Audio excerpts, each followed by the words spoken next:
Kenny? I've got many copies. Oh, really?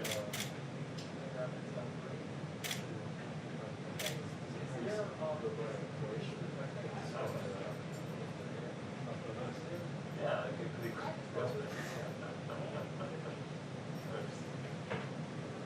I see somewhere. Right.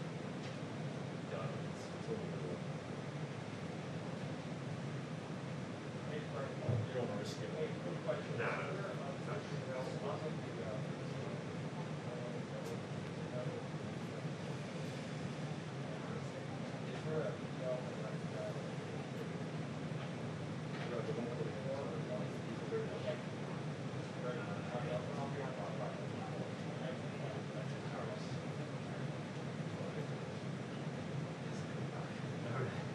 But again, you know, not the worst person understanding. Still.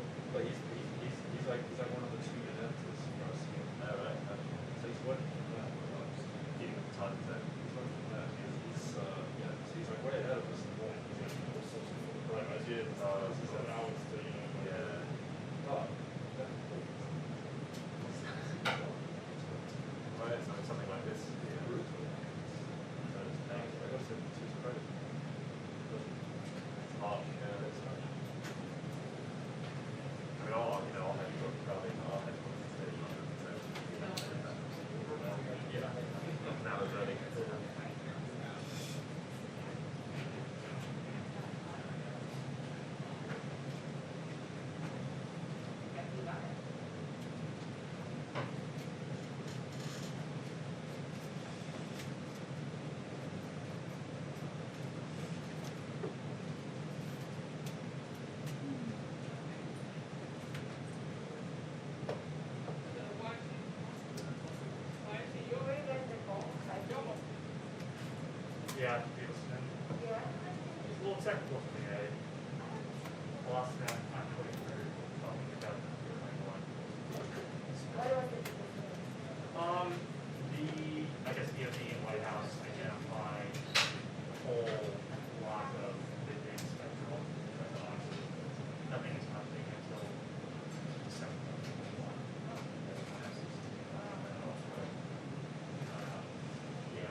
Friday nights. Oh, yeah. Totally. I guess so. Or we can even, where did you have it? Here. That was fine with me. Oh, good. That's great. Thank you. Great. You can see my breath, I believe it. That's how cold it is. Yeah, it is cold. I want to catch up with you at some point. Yeah, Any changes or updates or anything? yeah. Okay. That's Good. a great team. Good, That's the good. whole room. Yeah. Okay. We'll try. Okay. I think about it all the time. You're so sweet. I appreciate that. I do. Yeah, maybe after, are you here through the shows? I'm definitely gonna stick around a little bit after you. Are you in, news tonight? Yeah. So, So I'll be here towards the end. okay. So maybe after. Do you have a minute to chat after the Yeah. briefing? Oh, after the briefing, no. No. But Okay. after the shows, yes. Oh, yeah, you gotta go right to, okay. Yeah, because all right. I actually, yeah. And But are after you the here shows, tomorrow? for sure. Yes, Okay. yes. Oh, yeah, I'm there all week. Okay. I'm there all week. Okay. You could also just drive me home. That's what I think easier. I'll do too. Okay, yeah, totally. Okay. I would love that. I told John what a great job he did at Anchorage. Yeah, I hope he, Yeah, he really did. He did a great job. yeah, I hope something hits. I think so.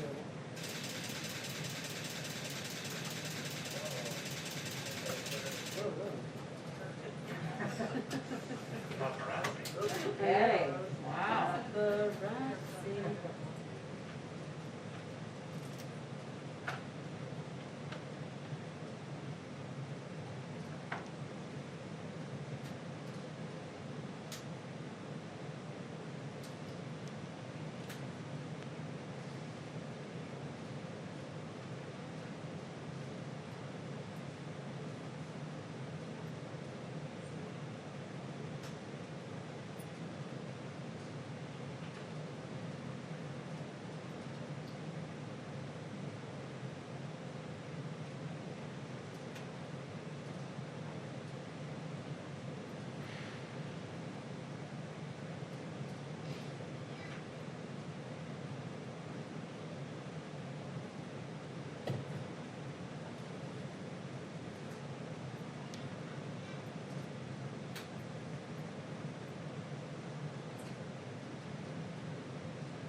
Yeah, yep, Yeah, yes, of course. yes.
Thank you very much.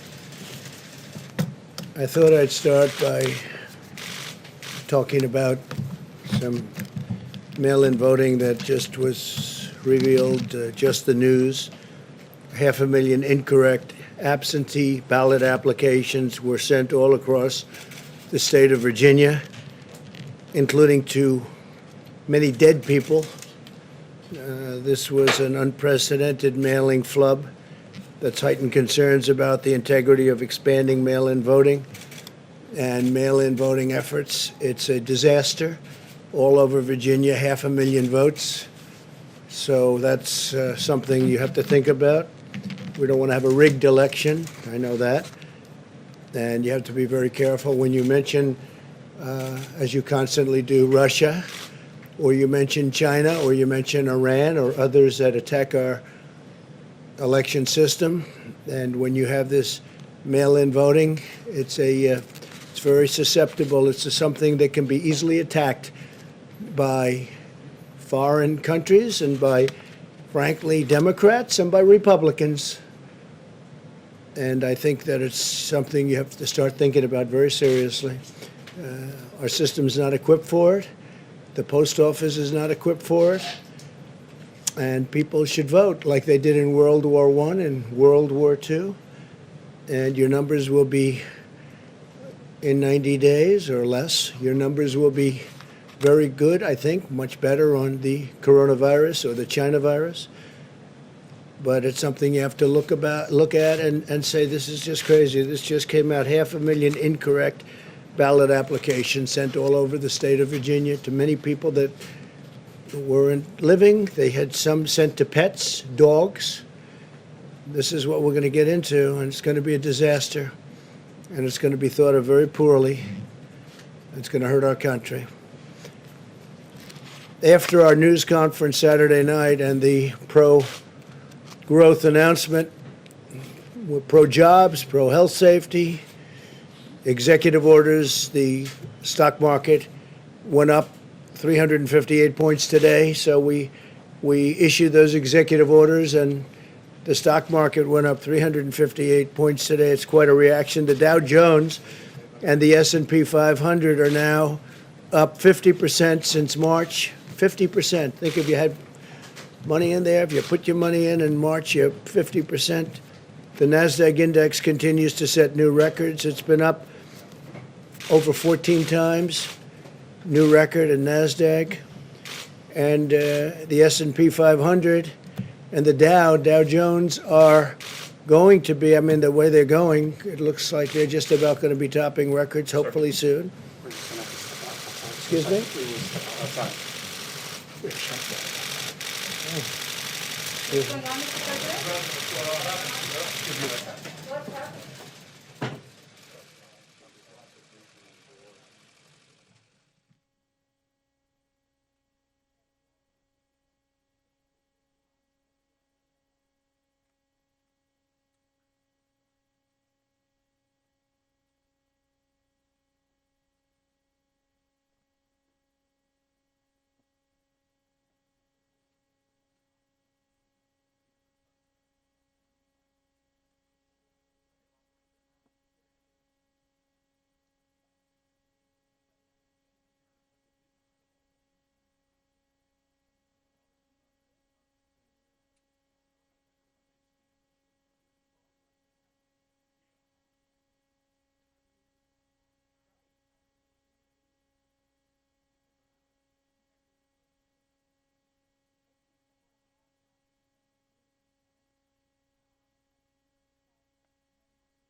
Great,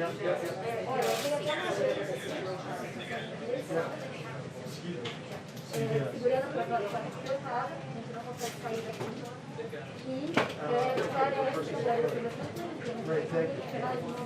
Yeah, Dana, so apparently shots were fired at 17:10. This was not initiated by the Secret Service, the shots came from someone else. And apparently now the Secret Service is rendering aid to someone who was ill. Okay, so, Do not yep, know Secret if Service. it was something with the gunshot wound or somebody shooting at someone else. But again, this was the 17th, this was supposed to start Secret Service station where of course was very all over. Shots were fired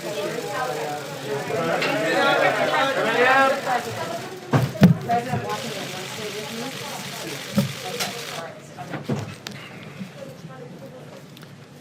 So thank you very much. Sorry for that. There was a shooting outside of the White House and seems to be very well under control. I'd like to thank the Secret Service for doing their always quick and very effective work.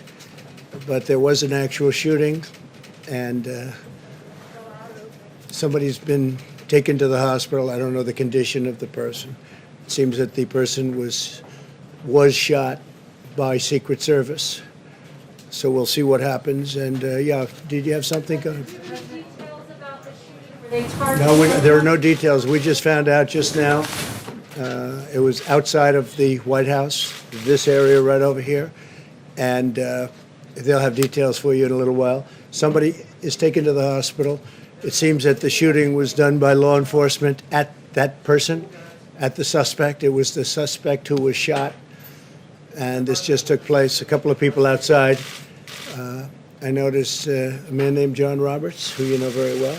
Yes. He reported that he heard shots. He was outside and he heard 2 shots. Mr. President, was this? I had, Is yes, this I a had threat heard. towards you, sir? We don't know yet. We don't know. They're going to find Do you that know out. if the individual said anything, sir, mentioned We don't your know that name, yet, anything no. like that? And We you don't can know that confirm yet. It was the Secret Service that did shoot this It suspect? seems to be, yeah. It seems to It be. seems Where were you taken, Mr. President? Were you taken to the bunker? No, we're taking just out over to the Oval Office. What did the Secret Service What did tell they you tell while you you so were far? outside of the room?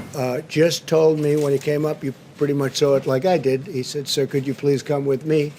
So you were surprised. I was surprised also. I think it's probably pretty unusual, but very, very professional people. They do a fantastic job, as you know. So it seems to me, it seems to be from what I was said, there was a shooting. It was law enforcement shot someone, seems to be the suspect, and the suspect is now on the way to the hospital. I can't tell you the condition of the suspect.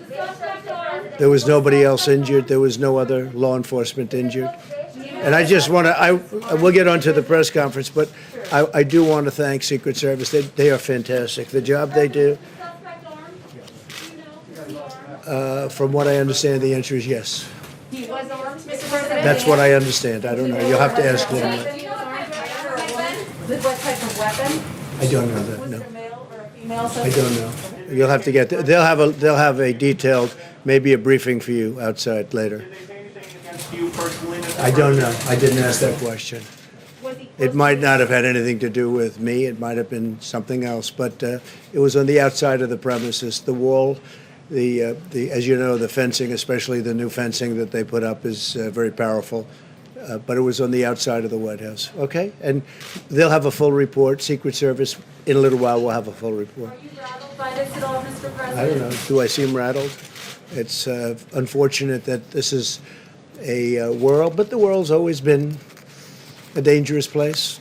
It's not something that's unique. The world has been, you look back over the centuries, the world has been a dangerous place, very dangerous place, and it will continue, I guess, for a period of time. Does this make you think differently about your personal safety inside the White House? No, I feel very safe with Secret Service. They're fantastic people. They're the best of the best, and they're highly trained. I don't know if anybody got to walk outside, but there were a lot of terrific-looking people ready to go if something was necessary. People at the highest level of law enforcement. There's nobody like these people. So they just wanted me to step aside for a little while just to make sure that everything was cleared outside, because it was right in this area. So, Come back, Mr. President, why did you decide after that, because obviously it created a lot of commotion, what made you decide to come back and continue the briefing? well, I didn't even think about not coming back. I said, am I able to go back? And they said, you'd have to wait a little while. I waited a little while, as you know, in the Oval Office area. And I said, can I get back now? And they said, yes. And they have a lot of fortification outside, just in case. But it was one person. Okay? You said the shooting was outside. How far away from the Well, White they're House? going to be giving you a full briefing in a little while. Far from the White House, or was it right in front I of can that only fence? tell you they're going to give you a briefing. It was outside of the premises, near the fence, but outside of the But it was near the premises. fence, so pretty Near the close to fence, here. yeah, pretty close. So I was telling you that the Dow Jones and the S&P 500 are now 50% above the March level. NASDAQ is setting new records. It's already broken the record despite the situation of having the China virus. We have new jobs are rising and unemployment is falling faster than nearly anyone thought. And over the past 3 months, we've created over 9 million jobs.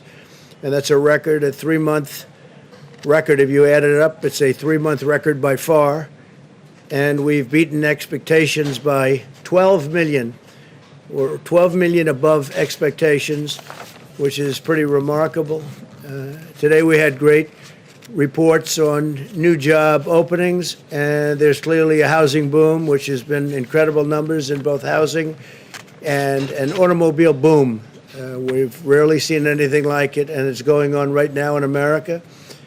Inventories are at rock bottom. Used car sales are at record levels, and we will have rebuilt. We're doing a rebuilding like nobody's ever seen. It's a big plus for manufacturing and construction. So construction's getting close to record territory. Manufacturing's doing very well. The car companies are doing great. Very happy for Michigan, the state of Michigan. We have a lot of car companies moving in. A lot of plants are being built and expanded in Michigan and Ohio. There is no reason why the economy can't grow at a 20% pace in the third quarter. That would be a record. And interestingly, it'll be a number that's going to be announced before November 3rd. It gets announced probably around November 1st, which is very interesting. But it's going to grow at a very substantial pace based on all of the numbers we're looking at, and probably a lot more substantial than we originally thought. We're creating new incentives for working jobs, and we're also providing much-needed assistance to those who are still suffering from the effects of the pandemic contraction.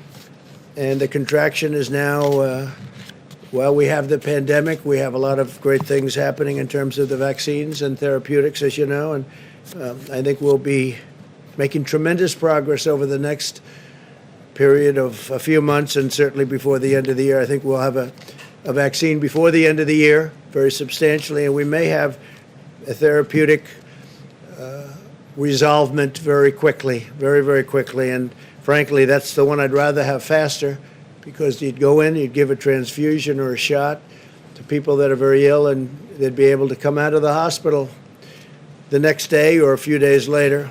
If the states participate in our core-sharing unemployment plan, we are going to be doing something very, very interesting with all of the things that we announced on Saturday. I don't have to repeat what they are. You know very well. And we've had some tremendous success already. If you look at what's happening with the stock market, and people are very thrilled at what we're doing.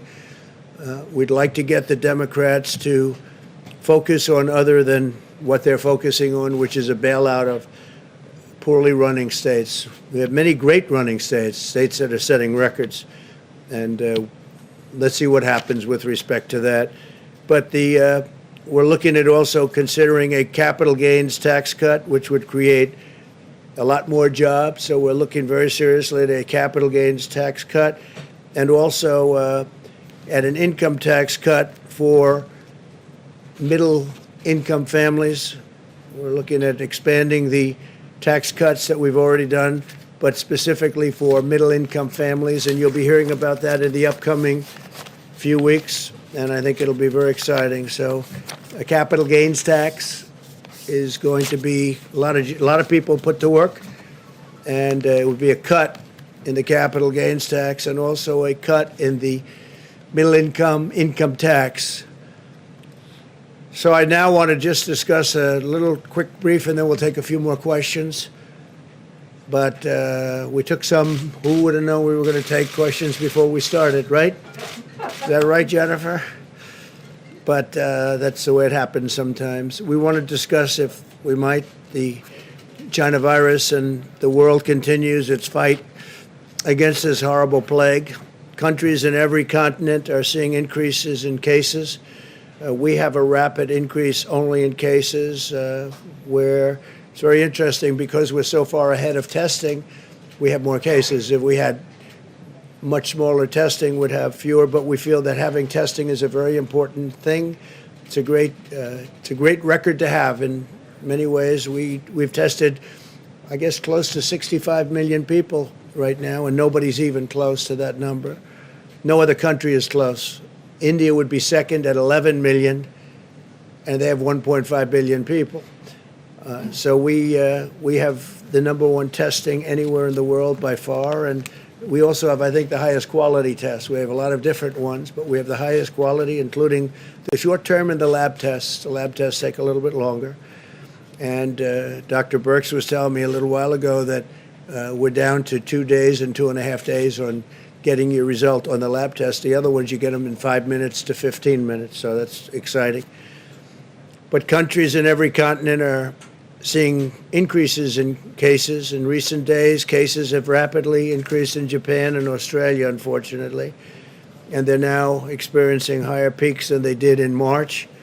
To the south of our border, cases have continued to surge in Mexico, Central America, Argentina, Colombia, Peru, Brazil, and throughout Latin America. It's really the hot spot.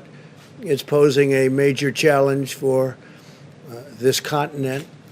Latin America is now the region with the most number of confirmed cases by far, despite a relative scarcity of testing. So when you think of that, that means it's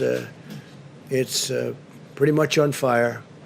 They're having a hard time, and we're helping them. We're sending them tremendous numbers of ventilators, which we're making by the thousands every month, and we're helping Latin America very much. It's hard for them to come into the country because we have big sections of wall up now. The new wall is being built, which people don't talk about. They used to talk about nothing but the wall. Now that it's being built, they're not talking about it so much, but it's helped us because we're up to we're getting close to 280 miles in the most important areas. So that's helping us a lot in terms of not having people come in to the country who are infected with the coronavirus. This global trend underscores the persistence of the virus, including in nations that apply the strictest and most punishing lockdowns. You have nations that are really tough on the lockdowns, and they're getting hit very hard.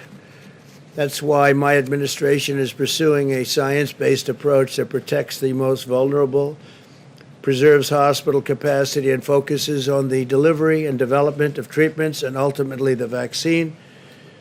I feel strongly that we will have a vaccine by the end of the year, and it'll be put in service maybe even as we get it, because we're all set militarily. We're using our military to distribute the vaccine. And logistically, there's nobody like this group of people. I meet with them a lot, and they're ready to go. As soon as they have it, they'll be going. But more importantly, the therapeutics, as I said, I think the therapeutics could be great. Initially speaking, I think that would be, if I had my choice. But you're going to have them both. You're going to have them both. You're going to have them both very soon, too. At the same time, we urge all Americans to apply common sense mitigation. You all know what that mitigation is. Everybody knows it by heart now. Nearly half of all of the deaths from the China virus in the United States have occurred in nursing homes and long-term care facilities. That's why we have delivered funding, equipment, and rapid testing to our nation's nursing homes to protect those at high risk. We're very focused on nursing homes and senior citizens areas. Anywhere that we have senior citizens, we're very, very focused. We've delivered over 1,800 rapid point-of-care testing devices. Those are very quick.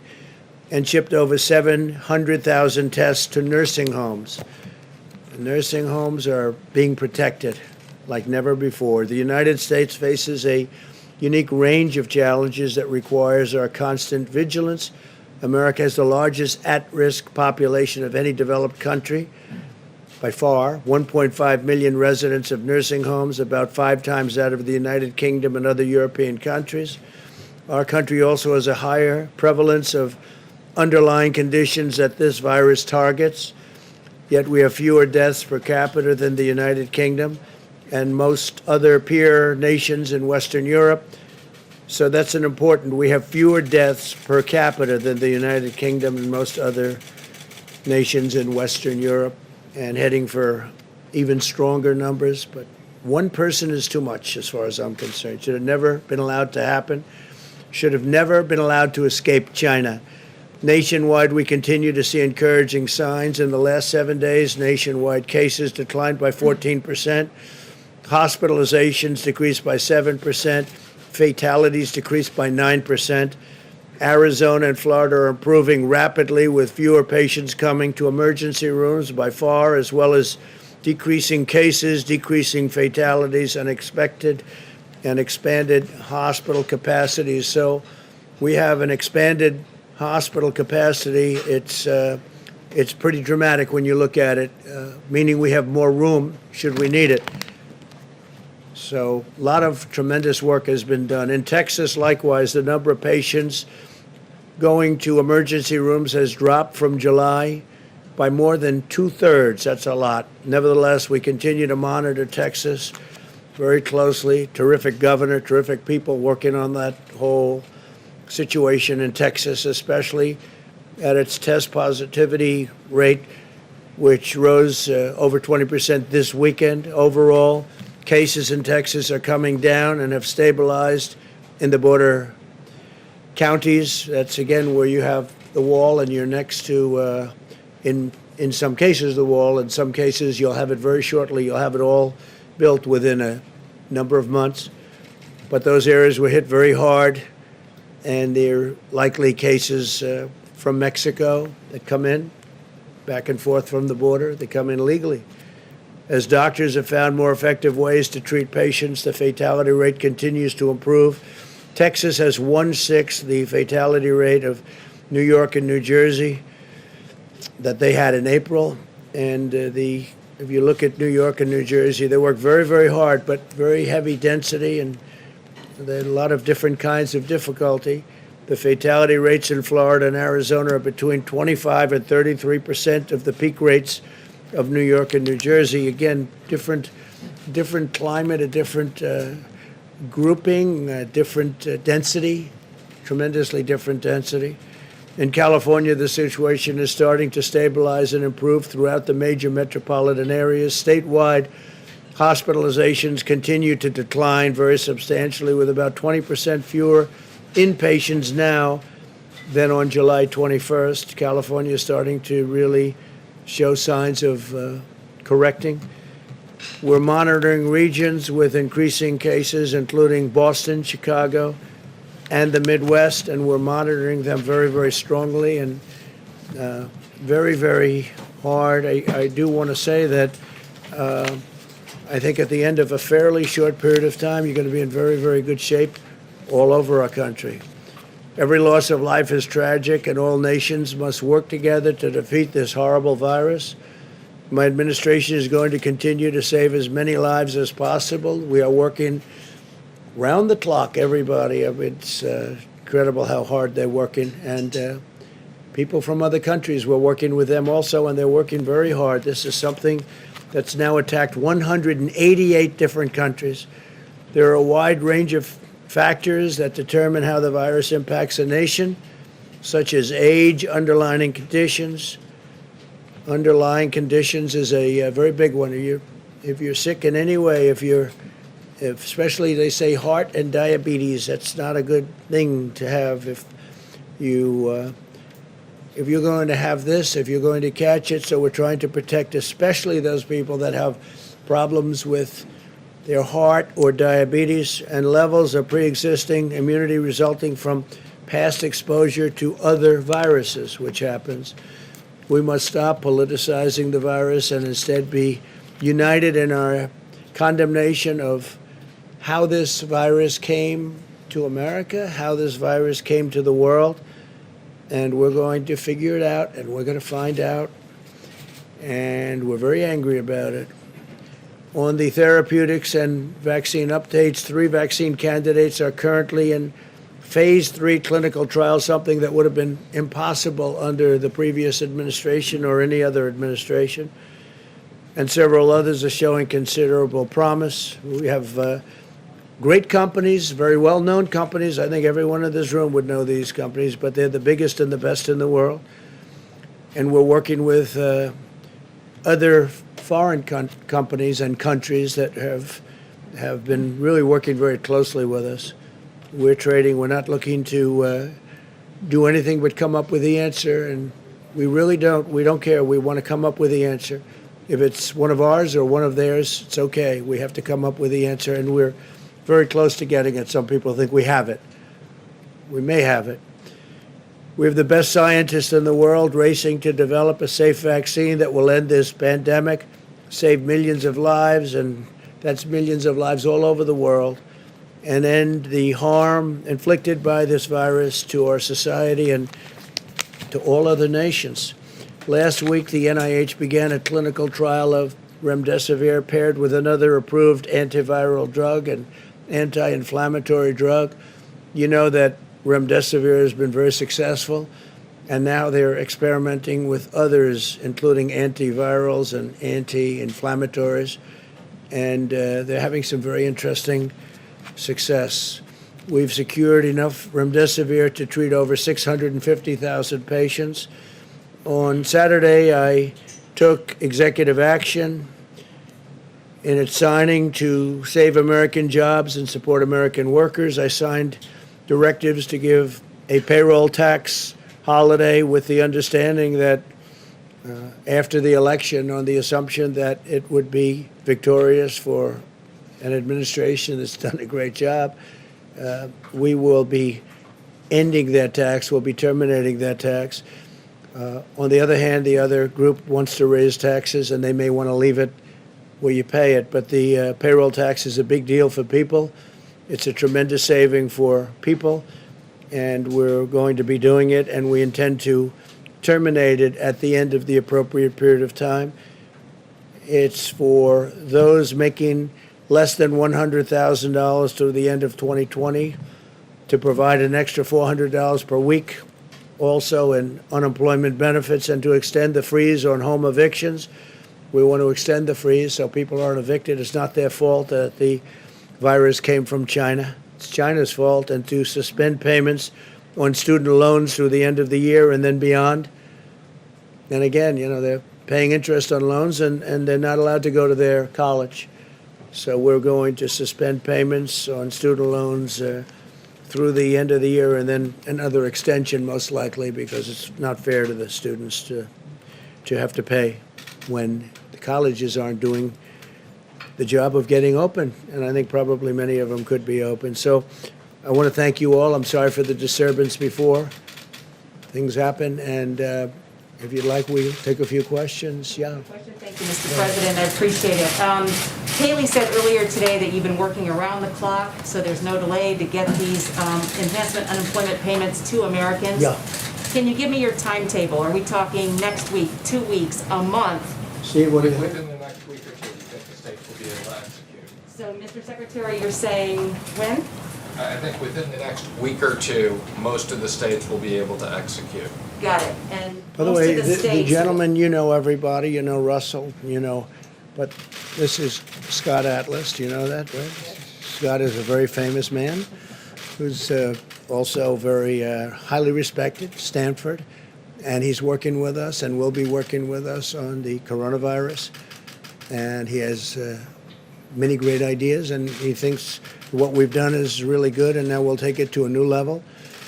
And so it's great to have Scott working along with us, and we appreciate it very much, Scott. Thank you very much. Really terrific. We've had some great discussions. To follow up on that, Mr. President, if you don't mind, you mentioned the states. Have all the governors sign on to this?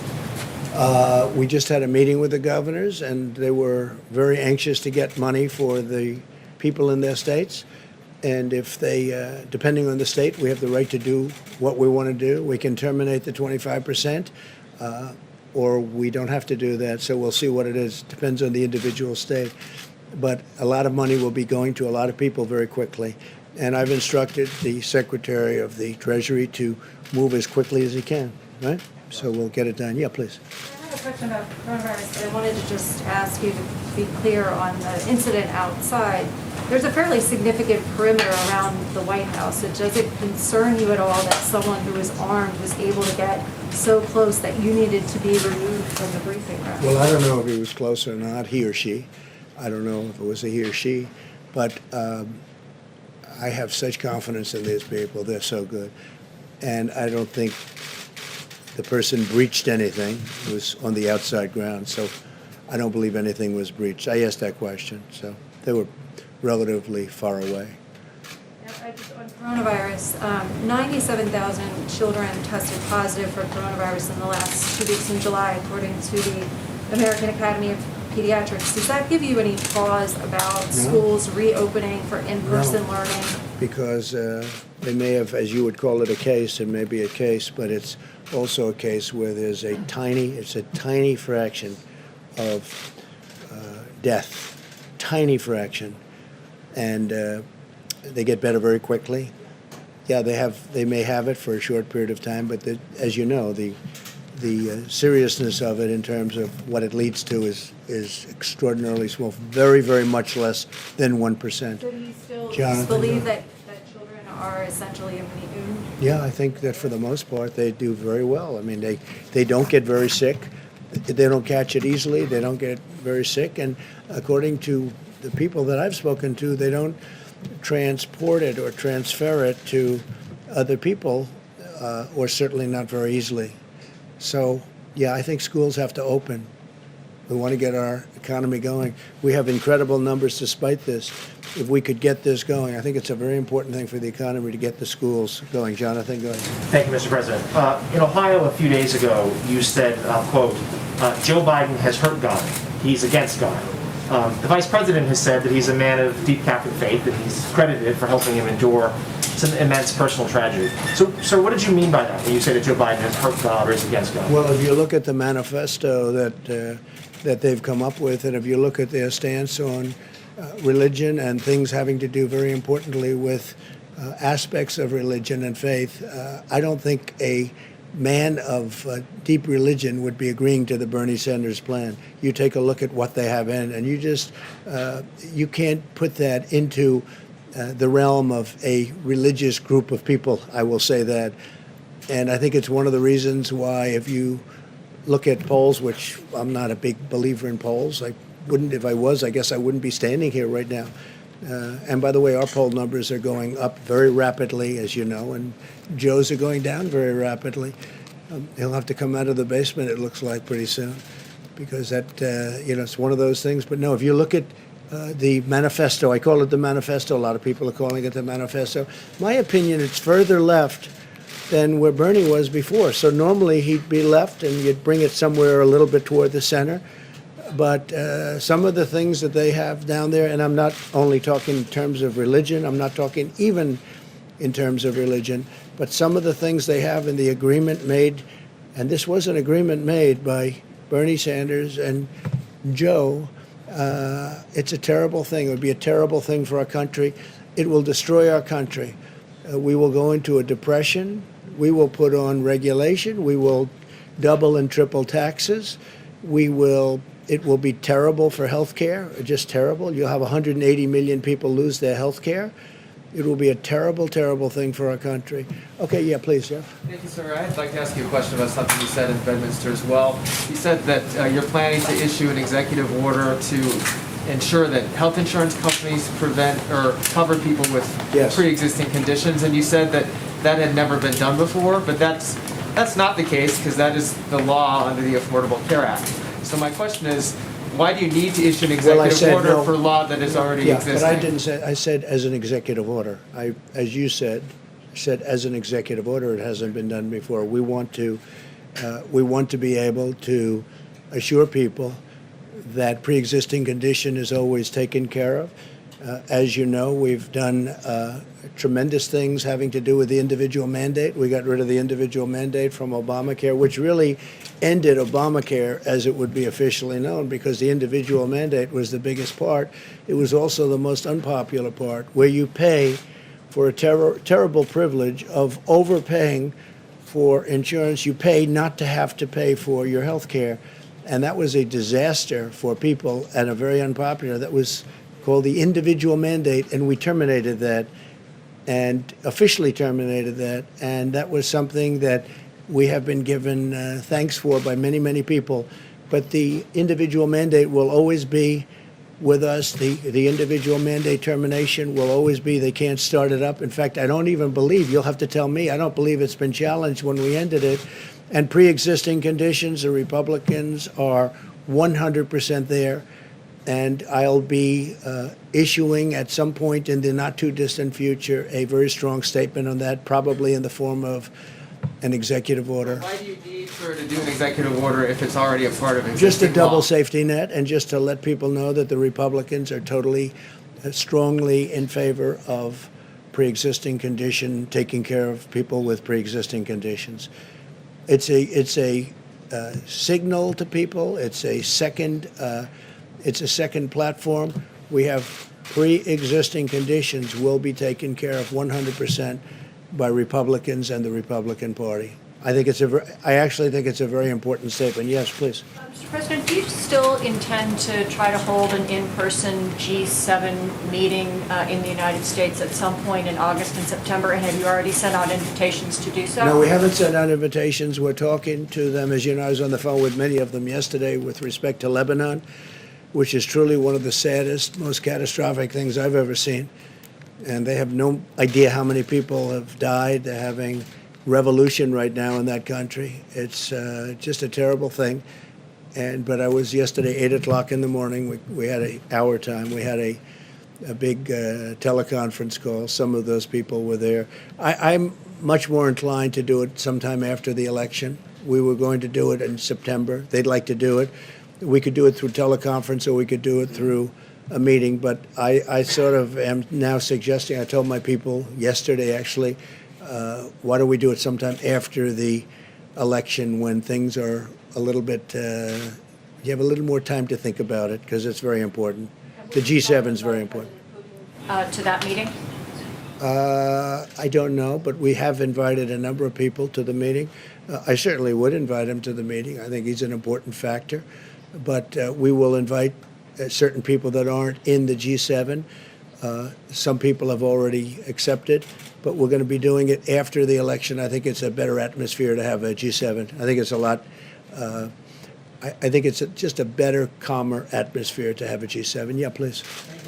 I wanted to ask Secretary Mnuchin, actually, have you spoken to any Democrats since Friday, or have they reached out to you at all about restarting negotiations? I've spoken to several Democrats. I have not spoken to Schumer and Pelosi since then. Do you expect, would you reach out at all to them to try and reach And I said anytime they want to meet and they're willing to negotiate and have a new proposal, we're more than happy to meet. They're hurting people very badly. This would have been so easy for them to do. And I saw that Senator Schumer said today on a show, I don't know what show, but he said today on a show that we should meet, we should do something. But, you know, where has he been for, how many weeks have you been negotiating? Like 4? And they should do something. It would have been so much easier than doing it the way we did it. But we did something that's very important, and frankly, it's been well received, very well received. Go ahead, please. Thank you, Mr. President. You tweeted earlier today that you're considering Gettysburg as a venue for your speech for the RNC nomination acceptance. What's your thinking behind that as a possible location? Well, I think I've been to Gettysburg numerous times. It's a national park. It's a national historic site. It's incredible. You know, it's the history. It's incredible, actually, to me. It was a very important place and is a very important place in our country. So we're looking at that, and we're looking at the White House. The White House would be very much easier for Secret Service. You see what just went on here. They're all here. Just like you have your seats, they have their seats at the White House, so there wouldn't be any expense or any extraordinary expense. And the White House would be a lovely place to do it also. Least expensive place that you could do it would be at the White House. This is a government expense. And I watch also with governments. I watch to make sure that we do what's right. But we're looking at Gettysburg and we're looking at the White House. And we have other sites too, but I think these would be two really beautiful sites. Jennifer? Would you envision having an audience for that speech? You could. You have plenty of room at both locations. I see John Roberts. John, you were outside. You said you heard shots fired before? Two shots in rapid succession just after you took the podium. And they were shots, pretty much. It certainly You sounded like definitely a know shot. the difference. I know that.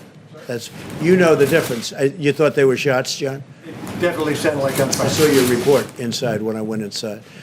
It was a good report, too. Thank you very much. Appreciate it. Jennifer, please. Can you give us an update on China? Do you think that your administration will respond to the sanctions that China announced this morning on American officials? Well, we've already responded in many different ways. We're talking a lot about China. We shouldn't have been talking about China. We did a phase one deal, and it was a wonderful deal, and all of a sudden it means very little in the overall import of things. They should have never allowed what happened to the world, including us. But this was released into Europe, and it was released into the U.S., and it was released all throughout the world, but it wasn't released into China. And we were doing numbers that just were incredible, and we hope to be able to do them perhaps even next year. I think we're going to have an incredible year next year, but that will never pay for the loss of life in our country and all over the world. So we view China differently than we did 8 months ago. Very much differently. Yes, please. Is there still any consideration of delisting Chinese companies? Is that an ongoing discussion? Delisting? Delisting Chinese companies? We never comment on specific things, but no, there's nothing Could in it still be on the particular. table? There's again, nothing specifically at the moment in time. Are you talking about delisting? From the US Companies stock on the exchange? exchange? Yes. I'm sorry. Yeah, so just to be clear, we did make the recommendation, and the SEC will be putting out, yes, as of the end of next year, if they do not fully comply, and that's Chinese companies, any other companies, they all have to comply with the same exact accounting, or they will be delisted on the exchanges. I thought you meant sanctions. I was confused when you said delisting. And Jennifer, we're also talking on the WTO, the World Trade Organization. China's treated much differently than we are. This should have been handled many years ago when it first happened, but they're treated as a nation that's developing. They're treated as what they call a developing nation, which gives them tremendous incentives and advantages over and above what the United States gets and over and above what other countries get also. This is a developing nation? I don't think so. I don't think for purposes of what we're talking about it should be.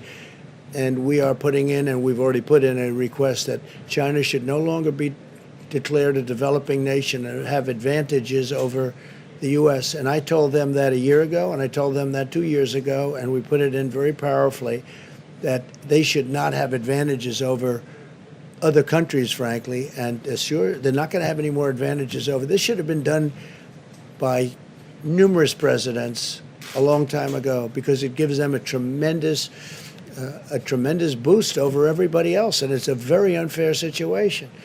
No, we are upset with China because of what they did. China was not good, and China will be, if you look at what's going to happen, whether it's Iran, Iran will make a deal with us in a month after the election's over if we win the election. But their greatest dream in the world is that Joe Biden wins because they will own this country. China will own this country. North Korea will own this country. They will own our country. And they're all waiting to see the election. And if we have a win on November 3rd, we will have a deal with, in my opinion, Iran within 1 month. And I don't know that we want to have a deal with China, to be honest with you. So I'm saying to myself, gee, but China wants us to lose very badly. And you know who else is not happy with us winning? Russia. The phony people that tell the story, the fake news stories about Russia. It was just reported, the numbers. I raised $400 billion extra in NATO. You know that. It went from 130 to $400 billion, and that's a year in order to strengthen up NATO. Nobody says that. We became the biggest energy exporter. We are now, if you look at what we have, we're energy independent. So many different things. Our military is stronger than it ever was. We spent $2.5 trillion on our military. I exposed the terrible deal between Germany and Russia on the pipeline. Nobody even knew about the pipeline, Nord Stream 2.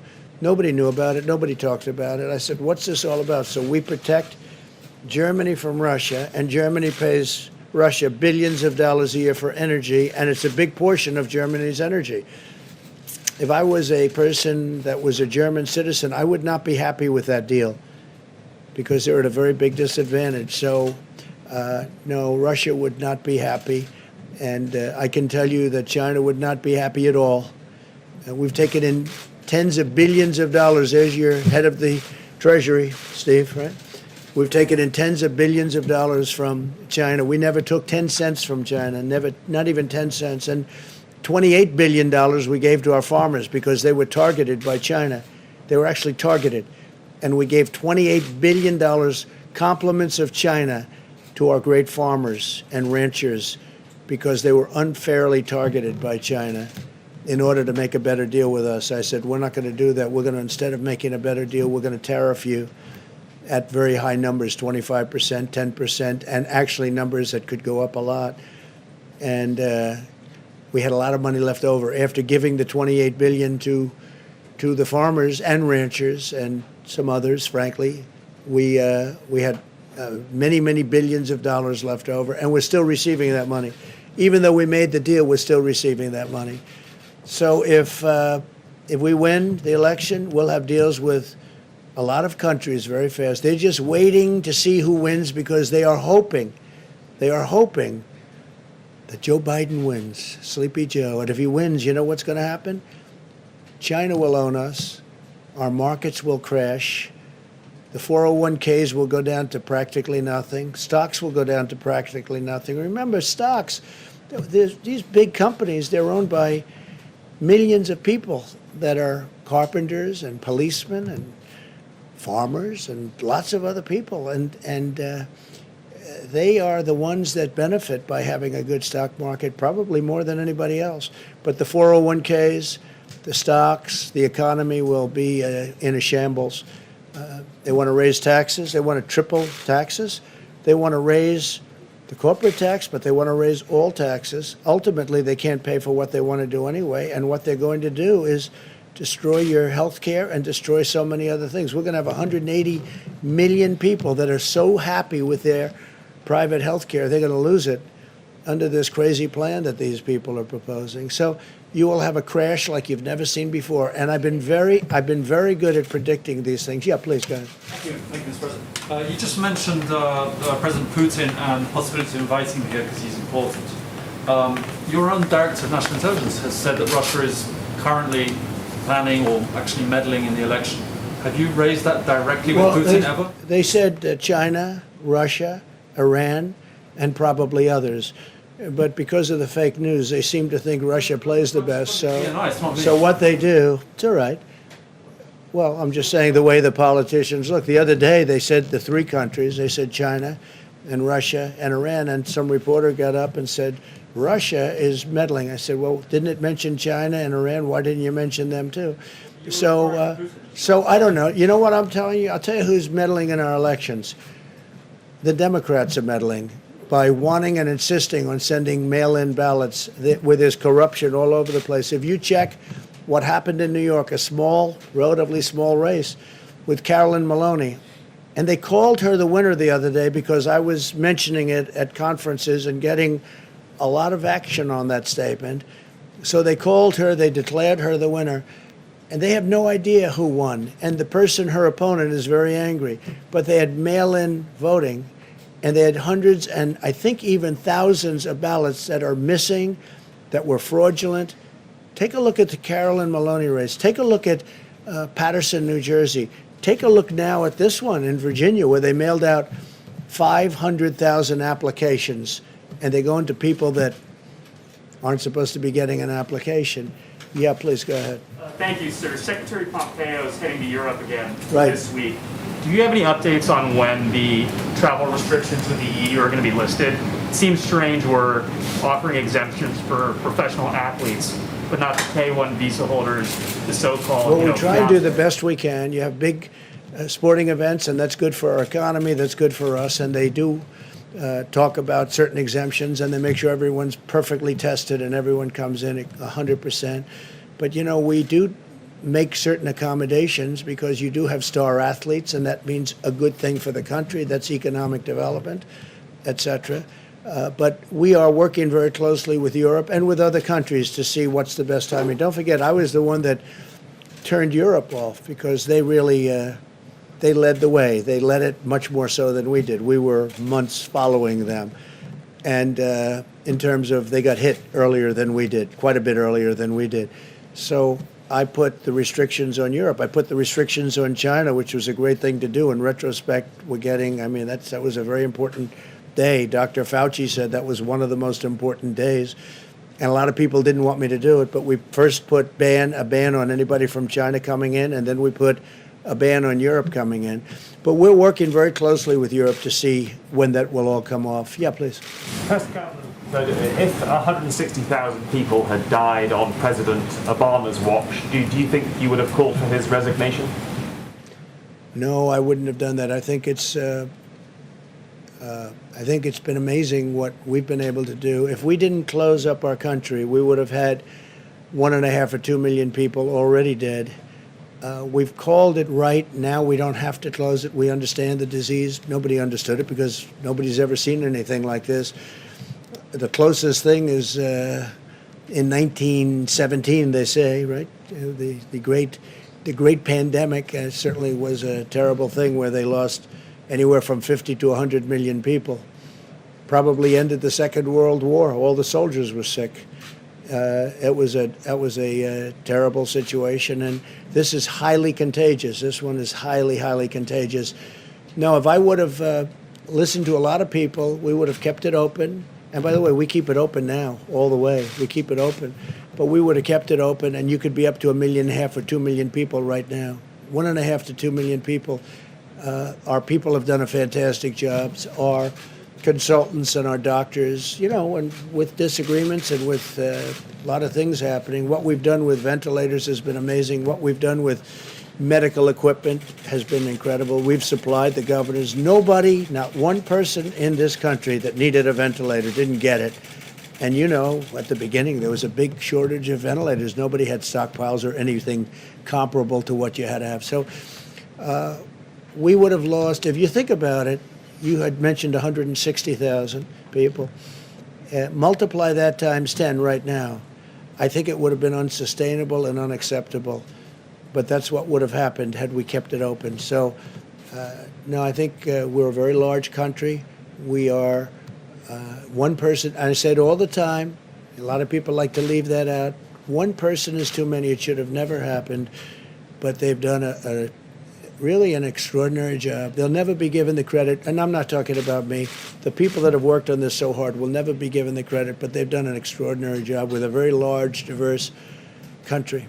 Really an extraordinary job. And a lot of the governors who, as you know, they sort of do the micro in their states, and they go up, and I think I can tell you that a lot of the governors have done an extraordinary job too. Yeah, please go ahead. Thank you. Did you ask the U.S. ambassador in Brazil to focus his efforts in eliminating ethanol tariffs in Brazil? You have to, you can't, yeah. You asked the ambassador in Brazil to focus his efforts to eliminate ethanol tariffs in Brazil. We haven't really discussed that too much, but at some point we probably will be. And we don't want people tariffing us, and if they tariff us, although I must tell you I have a very good relationship with President Bolsonaro. He's great. And I hear he's doing well. He's recovered from having COVID-19, as they say. And that's great, and send him my regards. I think that as far as Brazil is concerned, if they do tariffs, we have to have an equalization of tariffs. And we are going to be presenting something having to do with tariffs and fairness and tariffs, because we have many countries for many years that have been charging us tariffs. to do business, and we don't charge them. And it's called reciprocity. It's called reciprocal tariffs. And you may be seeing something on that very soon. Did you have one, OAN? Brazil on coronavirus, Mr. President. OAN, please. Thank you, Mr. President. First of all, thank you for coming back to finish the briefing. Thank you very after much. After the scuffle. So I have an opinion question for you. Okay.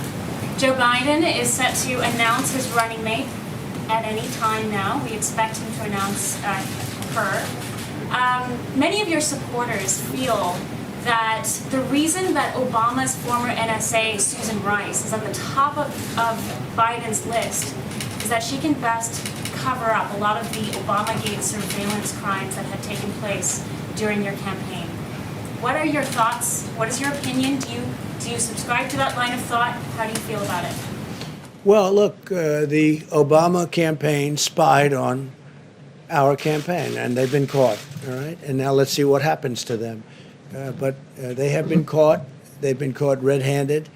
It's probably treason. It's a horrible thing they did. It probably never happened before. At least nobody got caught doing it. But they used the intelligence agencies of our country to spy on my campaign, and they have been caught. And there are a lot of people involved. I don't want to say how much she's involved. Frankly, if he chooses her, that's fine, but that's a potential liability. We'll see. But President Obama knew about it. Joe Biden knew about it. Comey knew about it. Brennan, Clapper, the whole group, they all knew about it. Lisa Page and her lover Strzok, they all knew about it. And we have it documented. We have it in texts. We have it in all sorts of forms. They knew about it. It was a terrible thing. Should have never happened and should never be allowed to happen again to a president. This should never happen again. This was a setup like we've never seen. I think it's the political crime of the century. And they've been caught. So let's see what happens to them all. Thank you very much. Thank you. Thank you.